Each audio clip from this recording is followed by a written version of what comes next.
Halo netizen, ini adalah Toyota All New BZ4X. Ya, ini adalah sebuah SUV full listrik dari Toyota yang dikembangkan dari awal sebagai mobil full listrik ya, atau BEV, Battery Electric Vehicle. Ya, jadi Toyota BZ4X ini merupakan salah satu line up dari BZ-nya Toyota ya, atau Beyond Zero, dan ini adalah model pertama dari keluarga BZ-nya Toyota, dan dia berbasis dari platform e-TNGA. Nah, dia juga memiliki kembaran dari Subaru ya, namanya Subaru Solterra, yang juga dijual di negara-negara maju lainnya.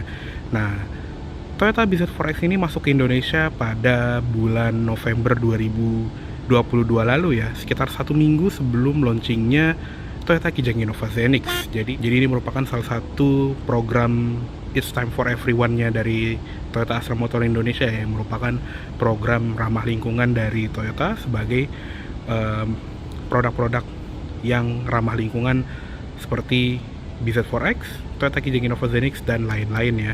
Nah, mobil ini lagi dipajang nih di Auto 2000 Menara Astra. Untuk kontak personnya nanti bisa lihat di description di bagian bawah. Tapi unit yang ini agak spesial ya, karena ini sebetulnya unit goib. Nanti akan gue jelasin bagian mananya yang goib. Tapi secara overall, yang masuk ke Indonesia ini seperti campuran antara spek BZ4X XLE dan Limited kalau di spek Amerika ya. Jadi kalau yang di Indonesia ini, dia cuma satu varian aja, berpenggerak roda depan, dan kalau di brosur itu panoramic roof. Nanti akan gue jelasin ada yang beda di unit yang ini. Tapi secara overall, tampilannya semua varian itu sama ya, dari yang XLE atau yang limited. Tapi kebanyakan emang mobil BZ4X ini tuh kalau di Indonesia ya, at least dia tuh warna hitam. Sebetulnya ada warna lain deh, kayak silver, abu-abu, dan putih, tapi yang sering kelihatan itu justru warna hitam, karena emang ya hitam kan katanya lebih mewah ya. Dan kebetulan juga mobil ini sudah dipakai oleh pemerintah Indonesia untuk mobil untuk menjemput para delegasi di dua acara, G20 yang kemarin di Bali, dan acara KTT ASEAN yang belum lama diselenggarakan di Labuan Bajo. Dan ini adalah salah satu model listrik yang digunakan di sana ya. Dan tampilannya emang ini sih modern banget ya, hampir kayak Lexus. Dan kalau misalnya dibandingin sama produk Toyota lainnya ya, contohnya yang di sana tuh kayak beda jauh banget ya dibandingin mobil yang di sana. Dan ini juga nggak ada grill karena ya mobil listrik gitu ya, tapi ada airdam sedikit untuk pendinginan baterai dan kebutuhan AC. Nah, untuk lampunya dia juga sipit banget, dia full LED dengan 4 proyektor ya kalau kita lihat, dan ada LED DRL di bagian atasnya. Dan juga masih ada headlamp washer ya, suatu fitur yang sekarang udah mulai hilang. Dan di bagian samping juga ada reflektor orange, yang ini agak jarang ya untuk sebuah mobil spek Indonesia. Dan di juga ada semacam air channel untuk memperhalus aliran angin dari mobil ini biar lebih aerodinamis. Di depan ada sensor parkir 6 titik. Lanjut ke bagian sampingnya, untuk velgnya kita dapat yang versi 18 inci dengan dop ya. Jadi ini tuh dop plastik, jadi lebih aerodinamis dibandingin velg aslinya yang kemungkinan alloy. Atau ada yang bisa lebih paham bisa komen di bawah aja. Dan ini velg yang sama seperti BZ4X spek XLE yang ada di Amerika Serikat.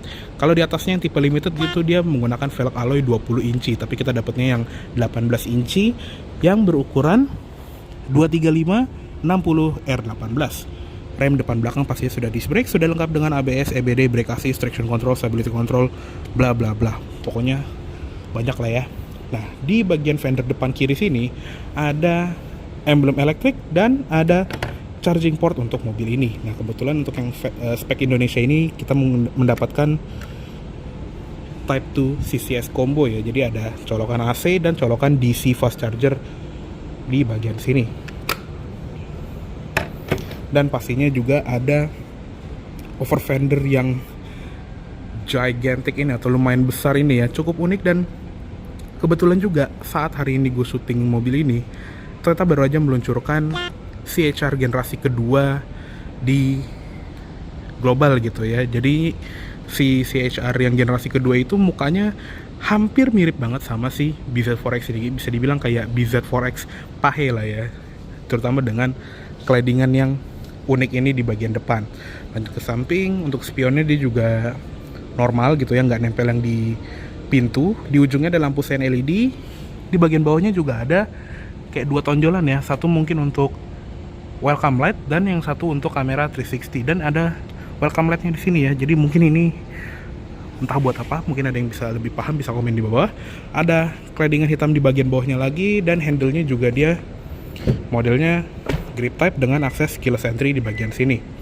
Di bagian bawah juga ada black cladding lagi, dan semua black claddingnya di bagian samping itu nggak nyambung gitu ya. Jadi di sini keputus, di situ keputus, cukup unik. Nah, yang unik dari mobil BZ4X yang kita lihat ini adalah ini spek tanpa panoramic roof. Ya, tadi kan gue udah bilang ya, si BZ4X ini cuma tersedia dalam satu varian, front wheel drive dengan panoramic roof. Tapi di unit ini dia nggak ada panoramic roof, malah dia ada solar panel.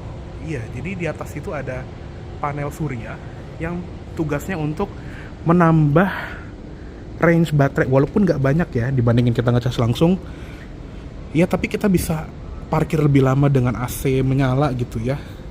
Ya, jadi ini spek yang cukup unik. Katanya cuma 1 atau 2 unit di Indonesia, dan salah satunya sekarang lagi dipajang di Auto 2000 Menara Astra ini. Dan kalau nggak salah, unit yang satu lagi katanya punya Bapak Luhut ya. Jadi kalau yang spek yang dijual di Indonesia untuk customer itu menggunakan panoramic roof, sedangkan unit yang ini beda sedikit. Nah, lanjut ke bagian belakangnya, ini juga unik ya. Bagian belakangnya dia tapered, jadi melandai banget, mirip seperti mobil listrik kekinian ya. Walaupun dia tinggi badannya, tapi belakangnya tuh landai, dan ada LED bar yang khas ya. Jadi di bagian atas tuh tebel, tapi di bagian bawahnya ada banyak slats-nya gitu ya, banyak garis-garis kayak mobil 80s, dan lampunya semuanya full LED. Jadi lampu rem, lampu sein, ada rear fog lamp juga di bagian belakang kanan, dan untuk emblemnya di sini ya, BZ4X dengan BZ-nya berwarna biru, Beyond Zero. Di bagian belakang juga ada bumper yang full hitam ya. Sensor parkir juga 6 titik di belakang, ada reflektor kiri kanan, dan kayak ada aksen diffuser. Nggak ada knalpot ya pastinya. Ada kamera mundur. Di bagian kaca belakang full polos ya, nggak ada wiper belakang. Ada HEMO stop lamp di balik kaca, dan kayak ada twin roof spoiler yang unik ini. Ada kayak semacam aero fin ya di bagian atas itu, dan ada antena shelving juga. Untuk bagasinya dia electric tailgate, sudah kick sensor juga, dan bagasinya besar. Walaupun dia melandai, tapi cukup lah untuk belanja bulanan. Dia juga ada tonneau cover untuk nutupin barang bawaan kita dari luar, dan jok belakangnya bisa dilipat 40-60. Untuk yang spek Indonesia juga kita dapat audio full JBL, dan di bawah sini ada tempat penyimpanan untuk macam-macam. Bisa nyaro emergency kit, dan di sini juga ada portable charger. Serta di bagian bawah sini tuh kayak ada tempat ban serep atau apa gitu ya. Pokoknya di sini bisa diangkat, cuma emang agak tricky ya. Mungkin untuk ban serep space saver atau ada yang lebih paham bisa komen di bawah aja, karena ya agak sulit sih untuk ngangkat ini satu tangan. Ya, intinya di bawah sini ada tempat penyimpanan, dan ada beberapa gantungan juga di bagian sini, maksimal 4 kg. Oke, kita tutup aja. Di juga ada 2 tombol, tutup biasa atau tutup sambil ngunci mobilnya.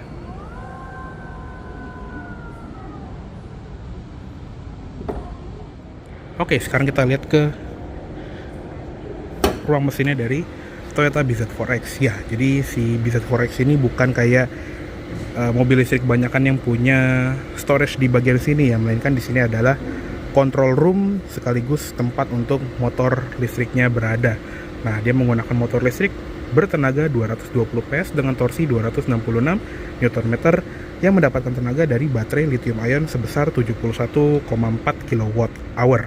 Jadi ya cukup oke lah, dengan estimasi jarak tempuh lebih dari 300 km. Ini sih kayak EV kebanyakan ya is getting there, dan pastinya dia juga lebih dari cukup lah untuk commuting dari rumah ke kantor gitu ya. Dan seperti yang gue bilang tadi, dia berpenggerak roda depan, walaupun di luar negeri sana ada yang versi all wheel drive, karena kan ya tadi ya dia bekerja sama dengan Subaru juga untuk develop dari mobil ini, makanya dia ada versi X mode all wheel drive seperti produk-produk Subaru. Nah, untuk chrome scene juga ya lumayan rapi, walaupun nggak ada engine cover kayak kebanyakan mobil hybrid gitu ya atau elektrik, tapi di sini kelihatan banget nih kabel-kabel high voltage-nya. Di bagian kap juga bukan yang pakai strut hidrolik, tapi at least sudah ada peredamnya, walaupun ya nggak ada getaran yang ditimbulkan dari kap ini. Nah, uniknya juga di bagian kap ini ada kayak panel plastik tambahan gini. Nah, ini warnanya selalu hitam apapun warna mobil yang kita pilih, jadi kayak ada aksen hitam di bagian kap depannya. Cukup unik sih. Dan sekarang kita masuk aja. Untuk kunci seperti ini, jadi kayak kunci keyless Toyota kebanyakan sih ya, ada tombol lock, unlock, buka bagasi, dan ada buat nyalain AC. Jadi pas kita masuk, kabinnya tuh udah adem. Nah, untuk interior juga ini unik banget ya, dengan dashboard yang rendah tapi speedometer di atas dan setir yang agak kecil. Ini futuristis banget, kayak mobil-mobil Prancis gitu ya, kayak Peugeot kan gitu. Speedometer di atas, setirnya di bawah, dan sangat unik. Joknya dia kulit perforated karena sudah ada heated and ventilated seats untuk di jok depan, dan ada contrast stitching berwarna putih. Ada pengaturannya juga yang fully electric. Dia 10 arah, bisa naik turun, rebah, maju mundur, dan ada lumbar support 2 arah juga. Airbag dia ada di samping, serta ada center airbag juga. Jadi untuk standar keamanan negara maju kayak Amerika atau Australia, harusnya sini udah bintang 5 ya. Oke, sekarang kita tutup aja. Nah, sekarang kita sudah berada di interiornya all new Toyota BZ4X. Nah, untuk setirnya seperti ini ya. Jadi bisa dilihat ya, ini setirnya agak kecil, nggak sebesar setir kebanyakan mobil Jepang. Sudah dilapis kulit dan pengaturannya lengkap. Bisa tilt teleskopik dan naik turun. Cuma untuk tinggi gue yang 170 cm ya, bisa kelihatan juga kok di kamera, ini tuh agak ngalangin instrument cluster. Jadi karena instrument clusternya kecil dan setirnya juga nggak flat top atau flat bottom gitu ya, ini cenderung ngalangin sih. Jadi kalau nyetir tuh harus, nah untuk di mata gue sih ini nggak terlalu ngalangin speedometer, cuma yang nggak ergonomis aja ya, kayak setirnya tuh di bawah gitu, agak aneh sih. Dan Prius baru juga seperti ini desain dashboardnya, jadi apa ya, kayak harus diubah gitu bentuk setirnya. Tapi ya mungkin Toyota punya alasan lebih baik kenapa desain dashboardnya seperti ini. Dan ini tombolnya rame banget. Jadi di sini tuh ada pengaturan MYD, volume, voice command, auto tutup telepon, klakson dengan airbag. Dan di sebelah kanan di sini juga ada tombol-tombol kayak buat adaptive cruise control, terus ada lane tracing assist, ngatur jarak antara mobil di depan, ganti track mode, nggak ada pedal shift di belakang setir, dan combination switchnya juga kebalik ya, kayak mobil-mobil Eropa gitu. Wipernya di sebelah kanan sudah otomatis juga, yang sebelah kiri lampu sudah otomatis. Ada triple turn signal dan ada switch untuk fog lamp belakang. Instrument clusternya tadi ya seperti ini. Dia kecil sih sebetulnya, tapi informasinya lumayan banyak ya. Jadi di pojok-pojokan itu, kayak pojok kiri atas ada temperatur udara luar, kanan atas ada jam digital, kanan bawah ada sisa jarak tempuh, dan di paling kiri bawah ada odometer. Dan di sebelah kanan itu ada bulet-buletan yang untuk kayak konsumsi listrik kita, charge atau power meter, speedometer digital, gear indicator, status untuk cruise control adaptifnya, dan status mode berkendara kayak eco atau snow mode. Dan di sebelah kirinya ada MID yang nggak begitu gede, tapi informasi yang diberikan cukup banyak ya. Di sini ada kayak konsumsi baterai kita, serta ada indikator untuk solar chargingnya. Jadi berapa tenaga yang dihasilkan dari panel surya di atas. Di sini juga ada mode untuk cruise controlnya ya. Jadi dia punya 3 mode cruise control. Ada yang cruise control biasa, cruise control adaptif, atau speed limiter. Di bagian bawah ada sambungan audio, ada trip meter, tire pressure monitoring system, dan di sini ada setting-setting kayak buat safety systemnya ya. Jadi ada lane departure alert yang bisa getarin setir atau bunyiin peringatan. Terus ada blind spot monitoring system, timingnya berapa, brightness di spion juga berapa. Ada pre-collision system, mau dinyalain atau enggak. Parking assist atau sensor parkir ya. Dan bunyinya juga cukup unik, kayak mobil-mobil Jepang gitu. Ada rear cross traffic alert, volumenya bisa diatur. Ada rear camera detection, jadi kamera belakang itu bisa mendeteksi pergerakan kayak ada manusia atau objek lain di belakang. Ada parking support brake juga, jadi ya tadi kalau misalnya kameranya mendeteksi atau sensor parkirnya mendeteksi ada objek di belakang dan di depan, dia akan membantu menghentikan laju mobil. Dan ada safe exit assist juga, jadi ketika kita lagi di pinggir jalan terus blind spot monitoring mendeteksi ada kendaraan yang lewat, dia akan mencegah kita untuk buka pintu biar lebih aman. Ada road sign assist, jadi bisa ngebaca rambu-rambu di jalan kayak batas kecepatan dan lain-lain. Vehicle setting ada charging setting, DRCC, Dynamic Radar Cruise Control atau speed limiter, tire pressure monitoring system, power back door, bisa diatur tingginya juga, dan ada test sensor juga, serta ada reset reminder. Di bagian meter setting ini bisa buat ganti bahasa, satuan unit konsumsi baterai, power consumption. Di sini ada apa nih, buat bunyi-bunyian ya, audio tab, drive info, closing display, pop-up display, kalender, settingan default, dan layar peringatan. Ya, jadi seperti itu untuk instrumen cluster dari Toyota All New BZ4X. Nah, di bagian depan setir ini juga ada driver detection meter ya. Jadi di kamera ini kelihatan nih kayak ada infrared sensor, ada 2 titik sini.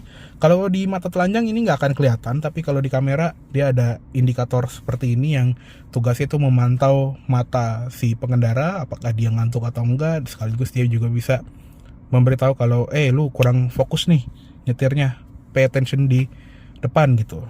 Lanjut ke sebelah kanan, di bagian pintu ini soft touch tapi nggak soft banget, yang lebih empuk tuh di bagian tengah dan di armrest ini. Handle-nya hitam, ada memory seat 2 slot juga untuk jok pengemudi, all auto power window, dan ada anti jepit juga.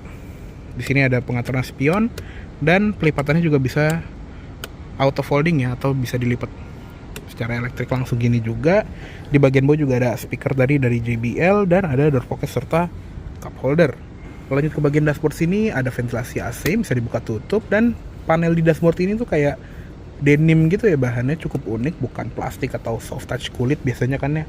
Ada 2 tombol di sini untuk auto high beam dan tombol membuka bagasi elektrik, serta 2 tombol kosong. Di bagian bawah ada card holder, tuas membuka kap depan. Untuk pedalnya juga udah model yang organ pedals ya, jadi lebih ergonomis, dan ada footrest juga untuk kaki kiri. Untuk di bagian audio di depan sini ada 3-way ya, ada Twitter dan ada Twitter lagi dengan audio dari JBL. Di atas ada sun visor pengemudi dengan card holder, cermin dan lampu LED, grab handle, seatbelt bisa diatur naik turun, spion tengah, auto dimming. Di sini ada tombol untuk on off-nya, dan di sini ada tombol untuk nyalain lampu baca serta untuk nyalain semua lampu ya. Ada tombol SOS juga yang ditutupin cover seperti ini biar nggak sengaja, biar mengurangi kemungkinan nggak sengaja kepencet. Dan ada tombol untuk matiin test sensor ya, jadi kalau di towing alarmnya nggak akan bunyi. Ada mikrofon juga untuk kita nelpon. Dan tadi ya, unit yang kita lihat ini adalah unit yang tanpa pano roof, jadi yaudah atapnya seperti ini, polos, dan sebagai gantinya kita dapat solar panel atau panel surya di bagian atap untuk menambah daya baterai dari mobil ini, walaupun nggak seberapa ya. Di sebelah kiri sun visor juga sama, ada card holder, cermin dan lampu, ada grab handle foldable, dan headrest adjust naik turun. Nah, untuk head unitnya ini juga besar sekali ya, 12,3 inci, full screen seperti ini, modelnya landscape, dan ada beberapa tombol kayak buat audio, volume, Untuk koneksi juga lengkap dengan Apple CarPlay, Android Auto, ada navigasi, dan source-nya untuk audionya lengkap ya, ada DAB, FM, Bluetooth, USB, dan Maracas. Terus ada sambungan telepon, setting mobil, di sini kayak ada trip information, kayak MID-nya gitu lah ya. Terus ada tampilan untuk solarnya, jadi berapa energi yang didapatkan dari panel surya di atas, dan bisa ngatur jadwal pengisian daya baterai. Di bagian connected menu ada web browser, terus ada setting buat setting Bluetooth, general, Wi-Fi connection, display, dan kalau dimatiin dia atau lagi mode malam gitu ya, dia seperti ini layarnya. Cukup unik. Dan ada setting buat kamera, ada sound dan media juga, FM, internet, radio, voice and search, vehicle customize, ada buat setting lampu, door lock, boarding and exit. Dia ada seat slide juga, jadi ketika kita matiin mobilnya, joknya itu akan langsung mundur biar kita keluar masuk mobil lebih mudah. Setting charging, arusnya, limitnya, dan powernya berapa, utility, dealer info and security, dan software update. Untuk kamera 360 nya seperti ini. Kalau kita pencet tombol 360 nya ya kayak kebanyakan Toyota ya, dia ada animasinya. Di sini ada inside view nya juga secara virtual. Tapi kalau kita masuk gigi mundur, baru ada tampilan kamera fullnya. Ada adaptive guideline, garisnya bisa diubah, trajektorinya, ada wide view, normal view. Terus di setting ini untuk setting Toyota Park Assist, moving object alert, view under vehicle, ada advanced park juga. Oh ya, dia juga punya automatic parking ya. Jadi di sini ada tombol gambar setir dengan huruf P. Dia akan memarkirkan mobil ini secara otomatis. Lanjut lagi di bagian bawah, di sini ada sistem climate control ya. Dia dual zone automatic climate control. Suhu paling dinginnya 14,5 derajat, dingin banget. Dan ini AC-nya masih off loh. Jadi gue mengandelin udara dari luar mobil ini aja, yaitu di AC dari showroomnya ini. Dan paling panasnya di 29,5 derajat. Dan ini tuh dingin banget. Jadi ini AC-nya belum aktif aja. Jadi kasarnya cuma fan speed ya, karena AC-nya off. Nah ini kan kalau on seperti ini off. Ini tuh dingin banget. Jadi emang mantep banget nih mobil, dan showroomnya AC-nya nggak ada duanya. Dan untuk jok depan dia punya heated and ventilated seats, jadi bisa dingin atau panas. AC juga ada eco mode, ada sync, dan ada front seat priority. Jadi AC belakang itu dimatiin biar dinginnya tuh di depan aja. Ada synchronize, sirkulasi udara, defogger depan belakang, dan defogger spion juga. Di bawahnya ada ventilasi AC, bisa dibuka tutup, dan ada tombol lampu hazard. Di sini ada power switch-nya, jadi untuk nyalain atau matiin mobilnya dari sini. Dan di tengah ada gear selector-nya ya. Jadi kalau mau pindah ke drive itu tinggal klik knob ini dan masuk ke D.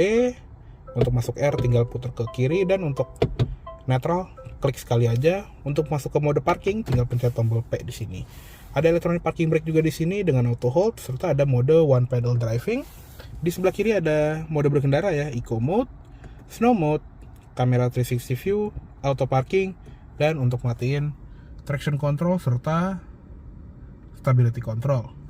Dan ada satu tombol kosong untuk fitur X mode ya, untuk yang versi all wheel drive. Tapi karena yang masuk ke sini dia cuman yang versi front wheel drive, tombol ini kosong. Dan ada wireless charger juga dengan input USB. Dan ini kalau diperhatiin ya, dia tuh kayak semi tembus pandang gitu loh, jadi cukup unik. Dan di tengah sini ada armrest yang bisa digeser, ada 2 buah cup holder, tempat penyimpanan, dan ada console box yang lumayan dalam. Terus dia juga ada underfloor storage under console storage yang ada 2 buah USB-C charger, dan ada power outlet 12 volt. Di bagian sini juga ada tombol untuk ngatur auto trip dan brightness dari panel instrumen. Nah, yang unik dari BZ4X ini adalah di bagian dashboard sebelah penumpang sini ya, dia nggak punya laci dan dia tetap ada airbag. Penumpang di sini yang di cover oleh bahan sejenis denim ini dengan tulisan SRS airbag yang seperti ini. Nah, untuk di luar negeri itu ada opsi radiant heater, jadi cukup unik ya, kayak semacam pemanas buat kaki gitu. Jadi lucu juga, dia nggak ada glove box tapi dia punya radiant heater, jadi fitur yang sangat unik. Oke, kayak cukup segitu aja untuk di bagian kabin depan dari all new Toyota BZ4X. Ya sekarang kita lihat ke kabin belakangnya. Oke, sekarang kita lihat ke kabin belakangnya dari all new Toyota BZ4X ini. Nah, untuk lantainya di sini bisa dilihat ya, dia agak tinggi ya karena baterainya memang tebal dan dia posisinya itu ada di bagian bawah lantai dari mobil ini. Oke, untuk di belakang sini juga posisi duduknya sebetulnya kurang selonjor sih. Jadi karena tadi lantainya tinggi dan dudukan pahanya ini nggak terlalu panjang, duduk di sini tuh agak semi jongkok gitu ya. Jadi mungkin untuk perjalanan jauh agak kurang nyaman untuk tinggi gue yang 170 cm ini. Dan untuk di belakang posisi berkendara gue di sini masih ada lebih dari 5 jari, jadi overall masih lega.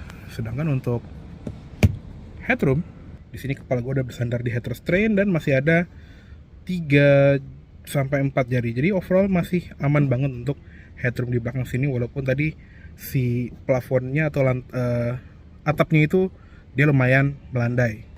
Lanjut ke depan sini ada seat back pocket kanan dan kiri, dan di belakang center console ada 2 USB-C power outlet dan ada ventilasi AC yang tadi masih ngikut depan ya. Di bagian bawah sini polos dan lantainya juga agak nonjol sedikit walaupun sebetulnya masih bisa dibilang rata. Ada ambient light juga di bagian bawah jok depan. Di atas ada 1 buah lampu kabin, dan untuk kacanya juga dia menggunakan privacy glass ya, jadi kaca di depan tuh sedikit lebih terang di bagian depan dibandingin yang di belakang. Untuk posisi jok di sini yang paling rebah, di sini yang paling tegak.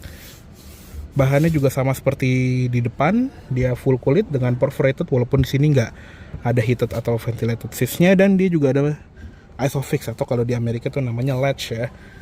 Headrest adjustable, ada 3 titik dan ada tombolnya juga buat nurunin.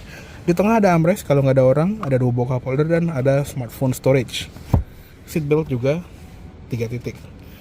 Grab handle ada gantungan bajunya di kiri dan di bagian kanan. Untuk di bagian door trim di sini soft touch tapi nggak terlalu empuk, di sini lebih empuk. Handle pintu di sini dan ada panel piano black ya di sekitar handle dan switch power window. Ada door pocket sama cup holder, speaker, dan kurang lebih segitu aja sih untuk di bagian dalamnya. Oke, kayaknya cukup segitu dulu untuk review dari all new Toyota BZ4X tahun 2022 ini. Mohon maaf apabila ada salah kata-kata atau dalam penyampaian review. Dan tadi ya, untuk kontak person dari Auto 2000 Menara Astra ini bisa lihat di description di bagian bawah. Oke, terima kasih banyak telah menonton. Sampai jumpa di video selanjutnya. Jangan ugal.